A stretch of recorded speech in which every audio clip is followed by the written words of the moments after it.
pun talib ilmu malam yuhafiz ala qiyamul lail walam yuhafiz ala salatil jamaah tidak pantas menyandang gelar santri. Siapa? Orang yang tidak menjaga sholat jamaah dan tidak bangun malam. Talib ilmu nggak bangun malam, jangan ngaku santri kalau nggak bangun malam. Talib ilmu santri tapi dia tidak sholat jamaah, jangan ngaku santri kalau dia tidak sholat jamaah. Santri itu harus sholat jamaah, harus bangun malam. Ada talib ilmu yang sebenarnya. Kemudian juga di dalam keilmuan, la yakun talib ilmu man lam yahfaz zubat fil fiqh wa lam yahfaz alfiyah fi nahwu.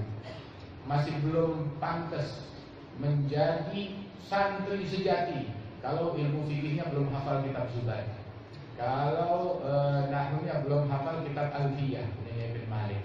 Kalau masih belum hafal itu ya apa namanya, baru talib ilmunya belum jadi talib ilmu, baru on the way, baru dalam perjalanan